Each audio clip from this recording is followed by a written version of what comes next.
Queridos, eu quero trazer uma palavra que o Senhor colocou no meu coração há um tempo atrás.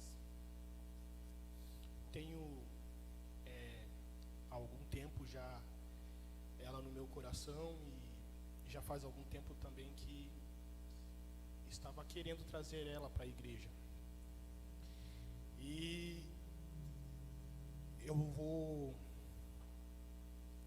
convidar os irmãos a inclinar as suas cabeças por um instante, para nós nos apresentarmos a Deus. Não que nós não estamos, mas agora é um momento mais ímpar nas nossas vidas. Louvado Deus e glorioso Pai, diante da Tua gloriosa e santa presença, Senhor, mais uma vez, Deus, fizemos uso da Tua palavra, Senhor, para trazer, Senhor amado, a Tua igreja e para as nossas vidas também, Senhor, a Tua vontade, Senhor, aquilo que os nossos ouvidos precisam ouvir, aquilo que o nosso coração precisa se alimentar, Pai. Aquilo, Senhor amado, que Tu proporcionou, Senhor. Sabendo, Deus, que o maná, Senhor amado, quem dá é o Senhor, mas o Senhor também é a nuvem, o Senhor também nos dá a direção, Senhor. Por isso glorificamos a Ti, Senhor, porque nós não buscamos o maná, nós buscamos a Tua nuvem, nós buscamos a Tua direção, Senhor. Porque quem está embaixo da Tua nuvem, Senhor, está debaixo do Teu maná, Senhor. Ah, Deus da glória, assim nós glorificamos o Teu nome, Senhor, sabendo que o Senhor nos dá a direção, porque debaixo das Tuas nuvens, Senhor, ou debaixo das Tuas mãos, existe provisão para as nossas vidas. Assim nós Te glorificamos, Deus, e pedimos, Deus, que a Tua palavra fale aos nossos corações, que ela venha, Senhor, cumprir o propósito pelo qual ela foi destinada, e assim, Senhor amado, haja em nós, em nossos corações, Senhor, em nossas vidas, um reconhecimento por tudo aquilo que o Senhor tem feito, fez e irá fazer, Senhor, em nossas vidas. Em nome do Senhor Jesus, amém. Glórias a Deus. Queridos, eu quero convidar os amados a lerem dois textos comigo. Um se encontra no livro de Esdras, capítulo 6, versículo 11.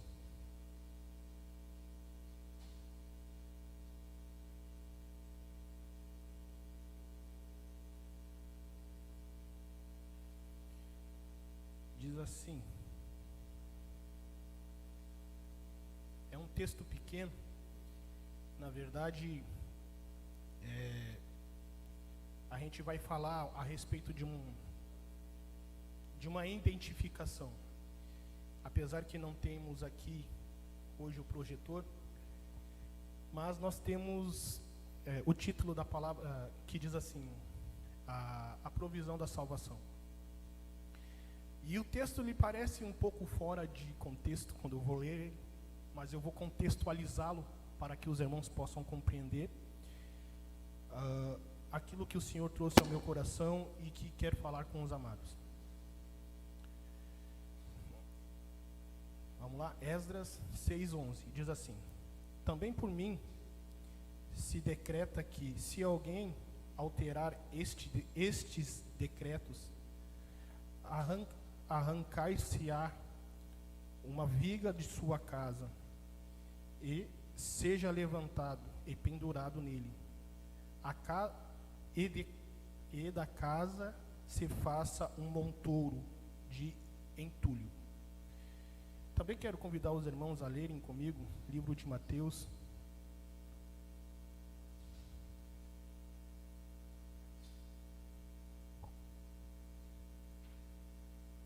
capítulo 27.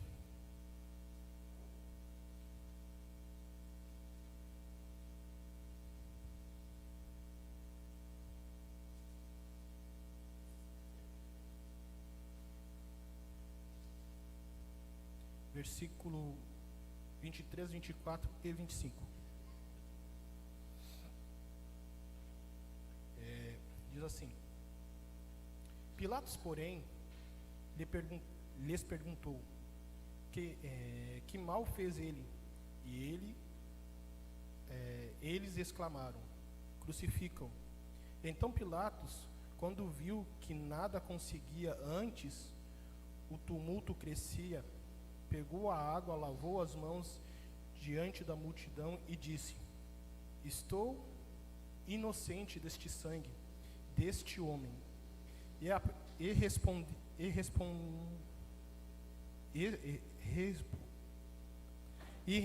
Jesus amado, deste homem, a responsabilidade é vossa.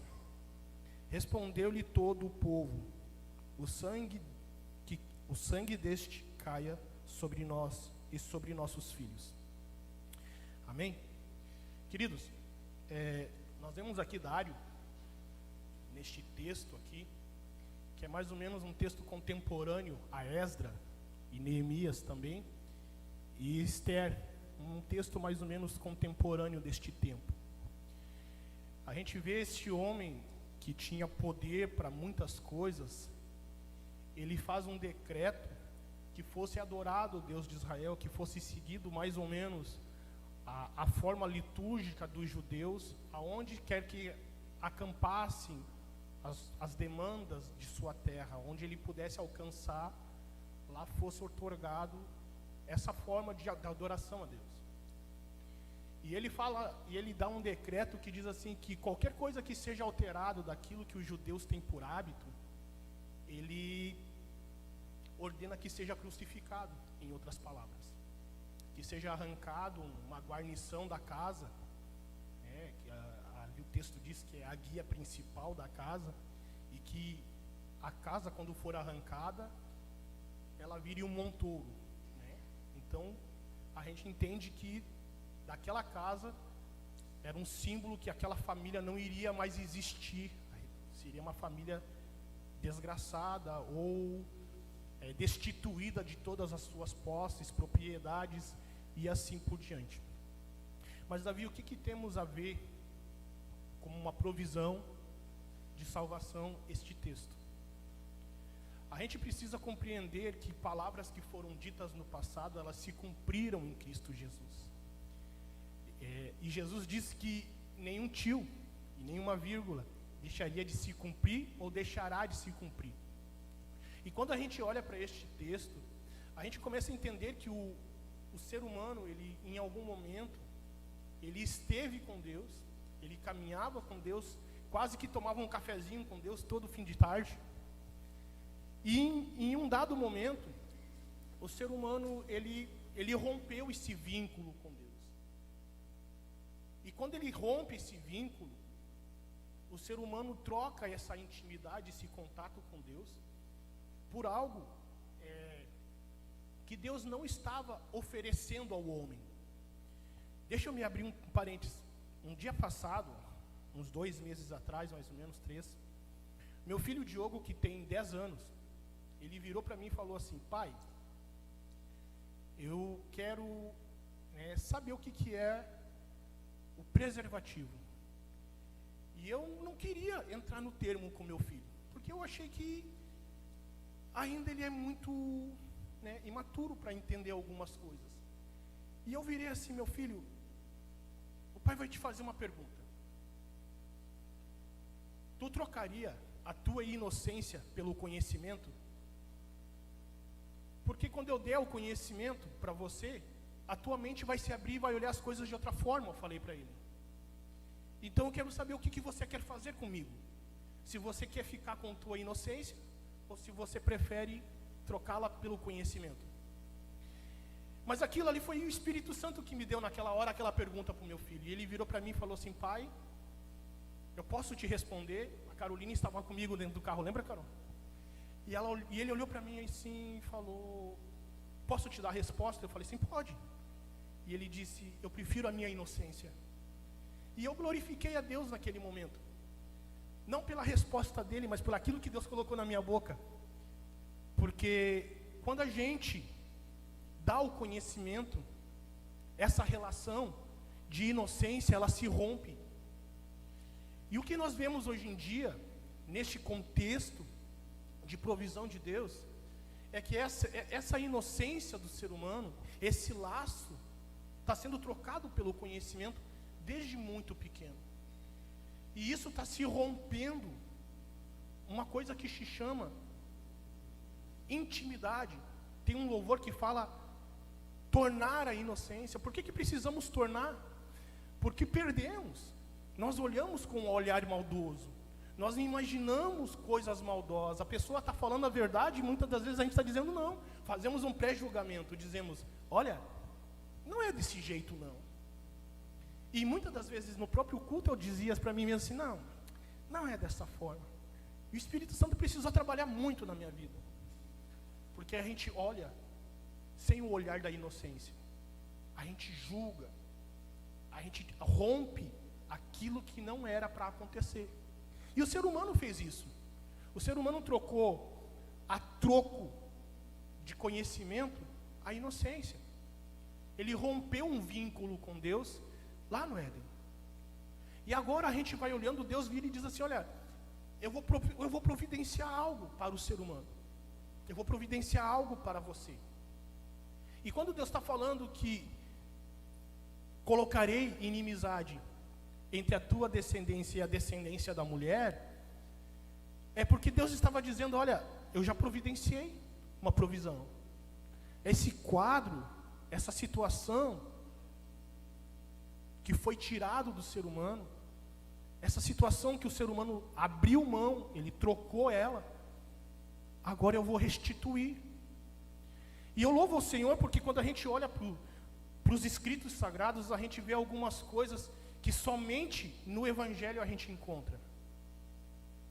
Eu não consigo olhar para Deus e contemplar um Deus ruim, um Deus castigador.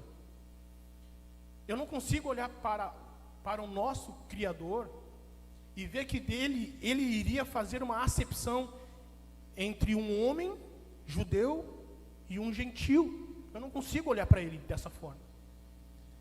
Mas eu consigo entender que Deus separou um povo para que ele fosse luz para as nações.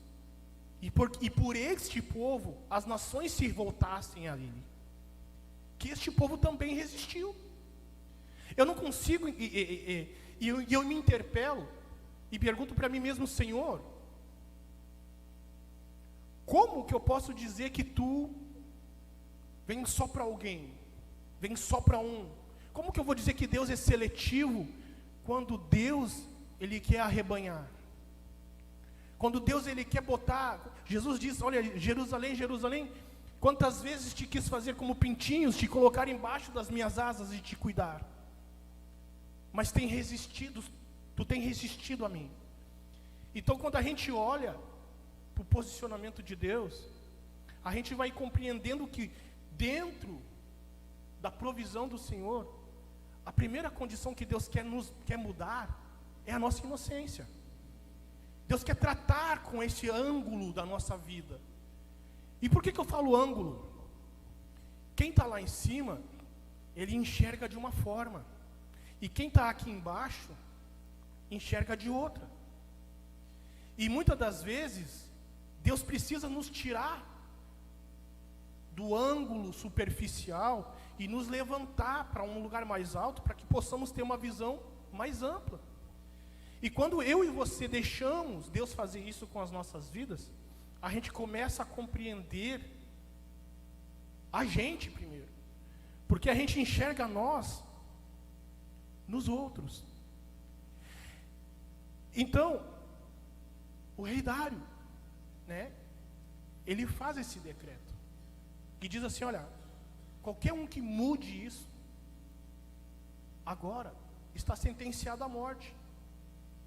E eu fui pesquisar, e fui buscar uma relação entre crucificação, e fui entendendo algumas coisas. Eu fui pesquisar o que a crucificação, ela pesa para um judeu. A crucificação, ela é sinal de maldição. E quem é crucificado não podia chegar à noite, antes das 6 horas tinha que ser tirado, para que não amaldiçoasse a terra, ou seja, o sangue daquela pessoa era maldito. E tudo que nela provisse, que ela tocasse, depois de morta, também era amaldiçoado. Então quando Isaías diz assim, que por suas pisaduras nós seríamos sarados, e ele se faria amaldiçoado, nós começamos a olhar o texto bíblico, criando uma conexão com aquilo que estava acontecendo naquele momento. Agora, quando vejo, Jesus está diante de Pilatos, Herodes, Pilatos. Eu sempre me confundo com eles, impressionante. A gente vê um diálogo de Jesus, e Pilatos não enxerga neste diálogo uma condenação em Cristo. Pilatos, ele vê sobre Jesus algo tão sublime e sereno, que era impossível aquele homem que exercia tanta autoridade buscar condená-lo. Jesus, ele libera uma palavra-chave nesse diálogo, que Pilatos, ele se cala. Eu acredito que ele se cala por um bom momento, por um breve momento ele fica calado. Ele diz: a minha vida ninguém tira. Oh glória, aleluia, eu a dou por conta própria. Então Pilatos fica olhando para Jesus, e Jesus diz a ele, Jesus continua essa conversa e fala: se eu quisesse, eu pediria, e o meu pai ordenaria 12 legiões de anjos. 12 legiões de anjos, queridos, era mais do que tinha ali em Jerusalém. Era muito, sobremaneira, era muito anjo. Todos para defenderem Jesus. E Jesus diz assim: se eu quisesse, bastava abrir a boca. Só que agora a gente vê esse texto de Jesus. Eu estou associando a palavra de Dário, o decreto de Dário, a Jesus, porque se tornou maldito. E eu quero te fazer uma pergunta: quanto custa a tua vida? Quanto custa a vida do meu filho? Quanto custa a minha vida? Será que existe algo que eu possa fazer para pagar? Uma provisão para inocentar? Ou será que a vida de alguém é capaz de provisionar algo que me inocente das minhas culpas? Eu quero dizer, queridos, que Jesus está diante de uma multidão. Jesus está diante de uma nação, da sua própria nação, e ele está sendo repudiado.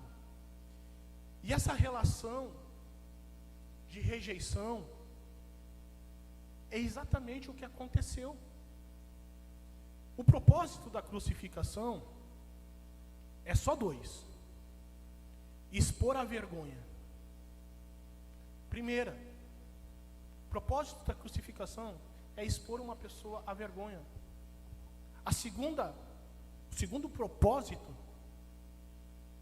é a pessoa morrer pelo enfado e sufocamento do seu próprio corpo. Quando a gente olha o texto de Mateus e a gente vê aquela multidão dizendo que o sangue dele recaia sobre nós, é um fundo histórico aqui, tá? Flávio Joséfo faz uma narrativa que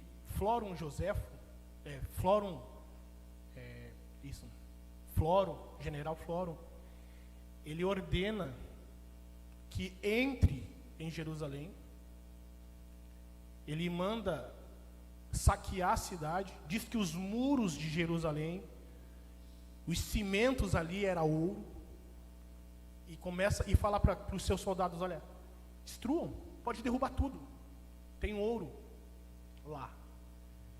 E os soldados chegando lá, eles começam a derrubar os muros, buscando o ouro que não havia. Olha que interessante, querido. A história fala, a narrativa de Flávio Joséfo, diz que Floro ordena a morte de 500 judeus por dia. Isso é uma narrativa. E essa e essa matança dá-se nessa cidade, em Jerusalém, até que não se encontre madeira. Vocês lembram o texto que eu falei ali, que o sangue dele caia sobre nós? Toda aquela geração, e a geração daqueles filhos, por causa de uma palavra que foi liberada dos pais que não pensaram, aconteceu naquela geração. A narrativa da história com relação a Jesus nos mostra o Senhor nos comprando. E é isso que eu quero atribuir agora a estes textos. O propósito da crucificação era a reconciliação. Efésios fala lá no capítulo 2, versículo 14 e 15, se eu não estou enganado. Deixa eu pegar e ler bem certinho aqui. 12. Efésios 2, 12 diz assim, 12, 13. Não, 13.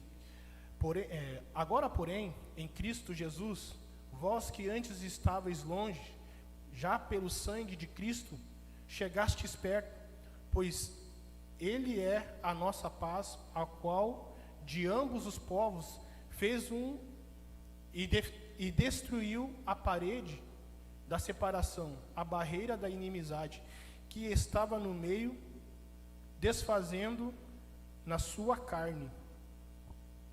Queridos, Jesus aproximou. E a palavra, o texto forasteiro, significa que alguém que não é daquela região está ali. E estrangeiro é aquele que não pertence àquele país e entra dentro do país. Então, já que nós não éramos,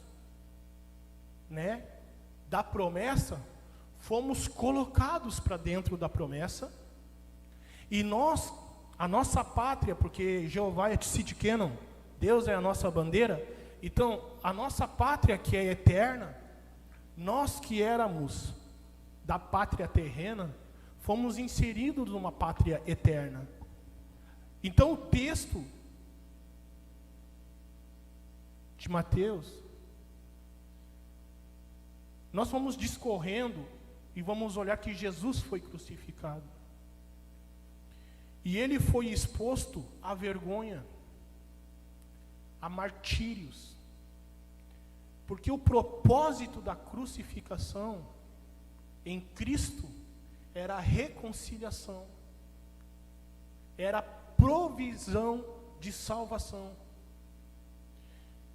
O texto diz, mais adiante no livro de João, está um apóstolo, se eu não estou enganado, o apóstolo Marcos, diante de Maria. Jesus está crucificado, e Maria diz assim: meu filho, o que fizeram contigo? E Jesus fala: mulher, eis aqui teu filho. Filho, eis aqui a tua mãe. Jesus estava trocando palavras, dizendo: agora, Maria, você vai morar com Marcos. E assim, Marcos, você vai cuidar dela. O texto está sendo afirmativo, porque ele está dizendo, Jesus está dizendo, o Espírito Santo agora vai cuidar da igreja. Não é mais eu que cuido. A minha responsabilidade, a minha parte terrena já foi feita. É o Espírito Santo que cuida agora. E quando eu e você entendemos que nós fomos chamados para sermos reconciliados, existe uma palavra liberada de Jesus para nós. Livro de João, capítulo 1, versículo 12. Todo aquele que creu nele, deu-lhes o poder de ser chamados filhos de Deus. Me permita contar o meu testemunho. Serei bem sucinto. Eu cresci num lar cristão, por parte de mãe. Meu pai não era cristão. Vivíamos com muitas dificuldades, minha mãe tinha problemas de saúde, e eu cresci sendo educado por amigos, da parte da minha mãe, da parte do meu pai. E uma pergunta que eu fazia para mim quando eu era criança, eu perguntava onde é que isso vai chegar. Porque era muito difícil a vida para mim. Porque a minha mãe não estava em casa e o meu pai, ele era um camarada que trabalhava e aparecia em casa altas horas da noite. Gostava muito de bebedeira, então, né? E quando a gente olha para os ângulos do improvável, seria mais um também, né? Mais um para muitas coisas. Cresci numa região de periferia e em algum momento eu quis me envolver com drogas, quis buscar em bebidas, subterfúgios para aquilo que eu sentia dentro de mim. Quando eu olho, um dito dia, numa esquina, no meio de alguns 5 ou 6 conhecidos amigos da minha infância, vem um rapaz, puxa uma arma da cintura e coloca no meu peito e aperta o gatilho, e aquela arma ela não dispara. E aquilo ali aconteceu durante 3 ou 4 vezes, eu não recordo muito bem. Mas eu sei que isso aconteceu. E ele virou para mim e falou assim: o que eu faço contigo? Então existe uma regra, né? Se você não faz, toma. Só que na minha vida foi diferente. Eu tinha sido confundido com uma pessoa. E enquanto aquela situação acontecia comigo naquela esquina, a minha mãe estava dentro de casa orando e chorando pela minha vida. No mesmo momento. Porque eu era um jovem não muito sociável. Vivia sempre no meio de tumulto. E eu lembro como se fosse agora. Eu virei para ele e falei: faz o que tu tem que fazer. Então ele puxou a arma novamente. E puxou e apertou o gatilho mais 2 vezes. E aquela arma não disparou. E aí eu levantei correndo e fui para casa. Aí cheguei em casa, a minha mãe saiu de dentro do quarto assustada, com os olhos cheios de lágrima, e falou assim: o que houve? E eu falei: o pai lhe bateu? E eu disse: não, eu estou orando. E eu: está orando, chorando? Sim, não, estou orando. Estava orando por você. E aquilo ali me deixou gelado, sabe, assim, me sacudiu naquele momento. Mas eu não liguei muito. Foi só naquele momento mesmo e logo esqueci. E eu lembro como se fosse agora. No dia seguinte eu levantei, fui trabalhar. E à noite eu queria jogar um futebol de salão e tinha uma igreja no pátio da minha casa. Na casa da minha mãe. E aí eu fui lá, joguei futebol e voltei para buscar a chave. Mas eu já tinha usado droga, eu estava bem voado. E aí eu entrei dentro da igreja assim, e Deus falou comigo naquele lugar. E quando Deus falou comigo, no dia seguinte começou a acontecer tudo aquilo que Deus falou. E eu entrei sóbrio, eu entrei entorpecido. E eu lembro exatamente a palavra que foi pregada. A palavra do filho pródigo, né? E eu virei para o pastor e falei assim, ele veio assim: tu quer aceitar Jesus? Eu falei assim: olha, tem que pagar? Né? A gente não conhece, né? Então a primeira coisa que a gente pensa, olha, tem que dar dinheiro, né? E ele veio assim: não, querido, Jesus é de graça para a tua vida, ele tem um propósito para ti. E eu olhei assim: meu Deus, você está de graça? Quem é que não quer uma coisa de graça? Claro que quero. Aí fiz a oração direcionada, aceitei Jesus, mas no dia seguinte estava fazendo errado tudo de novo. Só Jesus na nossa vida. Irmão, no dia seguinte, Deus usou uma pessoa e falou bem assim: ó, amanhã Deus vai te livrar da morte. A pessoa não me conhecia, nunca tinha me visto, mas Deus usou a boca daquela pessoa para dizer assim: ó, amanhã Deus vai te livrar da morte. Porque tu aceitou Jesus hoje, amanhã Ele vai te livrar da morte. E eu, né, fui para casa, peguei a chave da casa, acabou o culto, entrei para dentro da casa da minha mãe, fiquei quietinho, comi, enchi bem a barriga, fui dormir. Dia seguinte fui trabalhar. E naquele dia seguinte, Meus amigos se envolveram numa briga, amassaram a porta de um carro de um traficante. E o traficante olhou para mim assim: eu venho te pegar de noite. Mas na cabeça dele, né? E a minha mãe, chegou de noitezinha, minha mãe falou assim: olha, Davi, vem jantar. E eu falei: não vou, vou ficar mais um pouquinho aqui com meus amigos. Ali a pouquinho vem meu pai e diz assim: se tu não vir, tu vai posar na rua. E não vai jantar também. Aí a barriga falou mais alto. Aí eu: então tá bom então, Senhor. Espera aí um pouquinho. Não, eu vim te buscar. Tu vai comigo agora, então tu vai posar na rua. Tá? Aí, gurizada, tchau. E eu me lembro como se fosse agora, assim, eu estava escorado no muro. E nisso passou um carro azul. E o meu pai do meu lado falando assim: vambora, cara, vim te buscar, te mexe, te aligera. Não estou aqui para perder tempo com você. Aí fui dar tchau, assim: não, já se despediu dos teus amigos, vambora. Peguei, fui indo, né? É meio constrangedor o pai da gente chamar a atenção da gente na frente dos outros. Aí eu alinhei o passo, e aquele carro ele estaciona na frente da casa do meu pai. E desce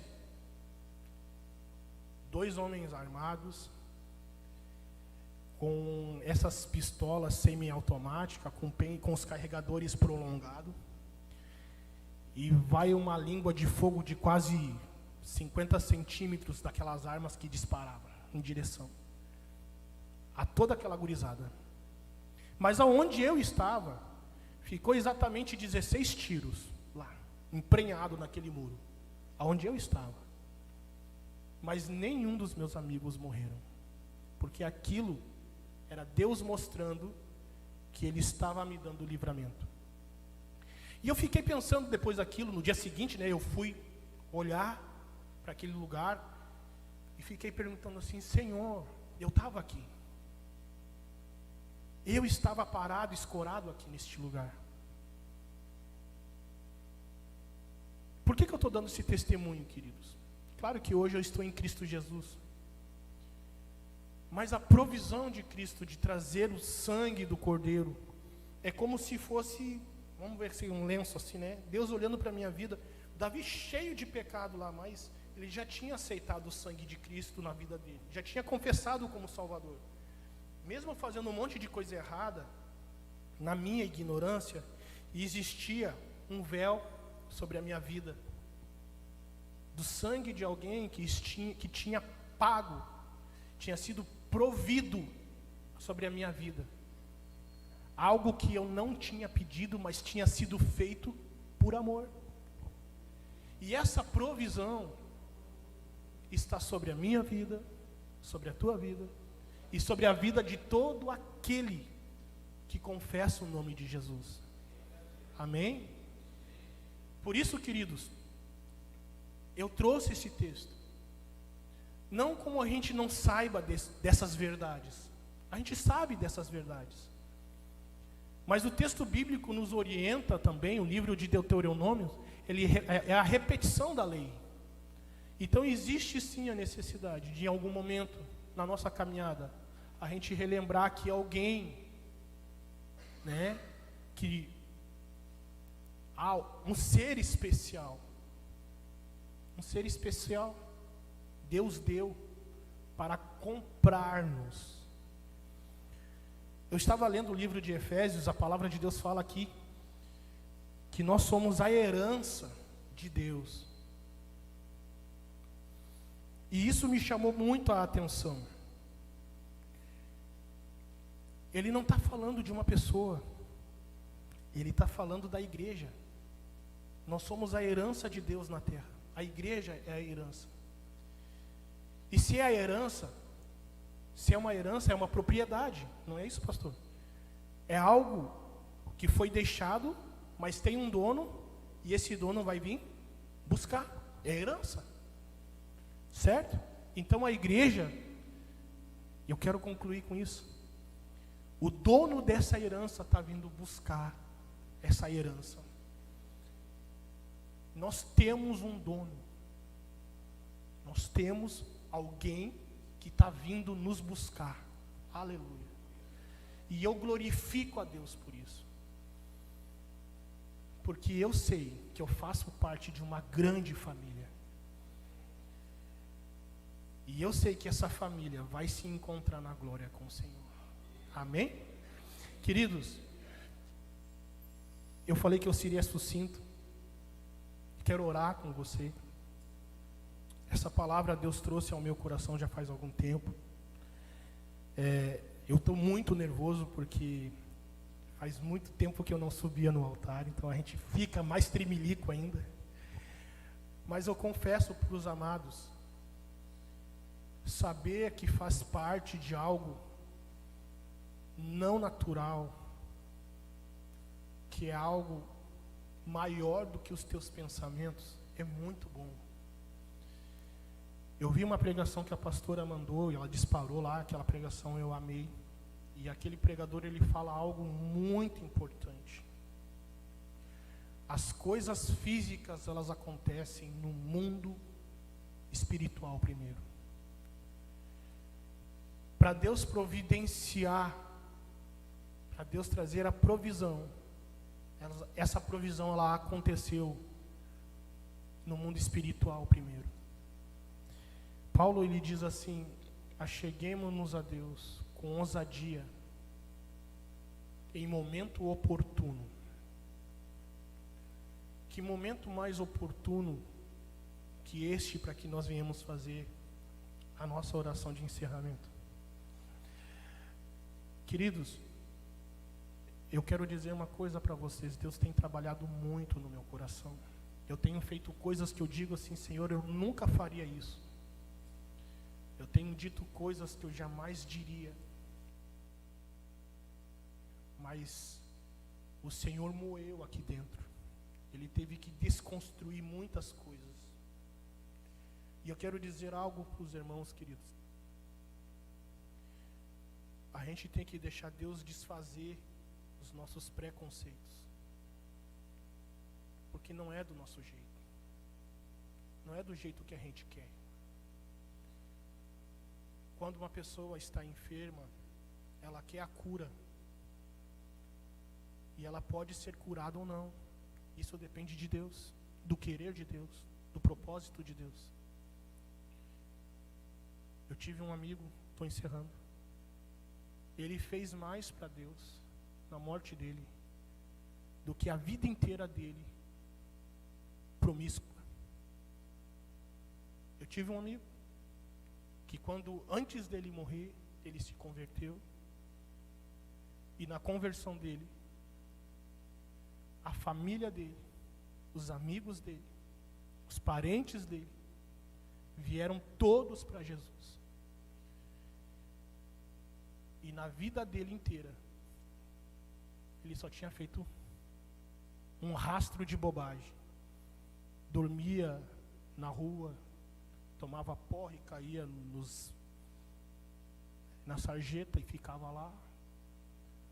Era assaltado, era roubado, trabalhava o mês inteiro e os caras, os pais iam buscar ele na cadeia porque quando não faltava dinheiro para pagar a conta dos botecos lá, os caras chamavam, davam uma surra, botavam qualquer tipo de acusação nas costas do cara, tinha que buscar o cara na cadeia. Mas a família dele foi salva. Filho, esposa, pai, mãe, os primos e muitos amigos. Na vida dele inteira, ele fez mais para Jesus antes de morrer, pouquinha coisa antes de morrer, do que a vida inteira dele. Levamos anos, muitas das vezes, para ganhar a nossa esposa. Levamos anos para conseguir ganhar o nosso filho. O amor de Cristo foi derramado para que nós pudéssemos contagiar vidas. Amém? Louvado Deus e glorioso Pai, nós te louvamos, Senhor, porque o Senhor é bom, o teu amor nunca mudou, o Senhor é generoso, existe misericórdia e graça nas tuas mãos, Senhor. Nós não temos capacidade de nos salvar, Senhor, isso não é nosso dom, Senhor. Esse é um dom que vem do Senhor para as nossas vidas. Estávamos, ó Senhor amado, outrora, longe, e Tu nos aproximou. Éramos estranhos, mas Tu nos fez, Senhor amado, parte dessa nação, Senhor, eterna. Deus, nossos corações estão rendidos, Senhor. Não porque nós temos fé, Senhor, mas é porque Tu nos dá ela, Senhor, para que possamos crer em Ti. Sim, Senhor, estamos inclinados, Senhor, com um propósito de atrair os Teus olhos. Não que Tu não nos veja, mas que o Senhor reconheça em nós um coração puro. Que o Senhor reconheça em nós, Deus, um coração disposto a Te obedecer, Senhor. Um coração inclinado para a Tua vontade, Deus. Oh, Senhor, eu sei, Senhor amado, que isso, Senhor, está sendo transmitido. Pai, eu peço que aonde alcançar essa oração, Senhor, corações estejam sendo, Senhor amado, libertos. Algemas estejam caindo, correntes, ó Senhor, que prendem, estejam, Senhor amado, sendo soltas. Para que vidas possam Te conhecer, Deus. Para que vidas possam, Senhor, se entregar, se render ao Teu nome. Confessar como Senhor. Oh, meu Deus, que nesta noite, Pai, nós clamamos a Ti, Senhor amado, com um firme propósito em nossos corações. Senhor, entendendo, Deus, que foi pago um preço, que foi providenciado algo, Senhor amado, para as nossas vidas, por aquilo que trocamos. Oh, Senhor, não há Deus maior que o Senhor, não há Deus tão bom como Tu, Senhor. Não há um Deus capaz. Não há um Deus, Senhor amado, que seja, Senhor, surdo ou aleijado. Mas Tu és um Deus, Senhor, que tem poder para estender as mãos, tem poder para nos ouvir, tem poder para nos contemplar, Senhor. Ó Senhor amado, Tu és um Deus que Tu tens poder para nos arrebanhar, para nos trazer para junto de Ti, Senhor. Por isso, Senhor, em nome de Jesus, nesta noite, Pai, Deus, eu clamo que vidas, ó Senhor amado, possam, Senhor amado, se render a Ti mais uma vez, Pai. Nós que já somos, ó Senhor amado, ouvintes, que possamos praticar mais, que possamos resplandecer mais, Pai, que possamos transmitir mais a Tua salvação, Senhor, porque Tu nos chamastes para isso, Senhor, para louvar e engrandecer, mas também, Senhor, para que dessemos frutos em Tua presença, Senhor. Pai, em nome de Jesus nós Te glorificamos e Te agradecemos por tudo, por este culto que Tu nos deste, pela forma, Senhor, que o Senhor falou com as nossas vidas, e por aquilo, Senhor, que o Senhor permanecerá fazendo através desta palavra, em nome do Senhor Jesus. Amém.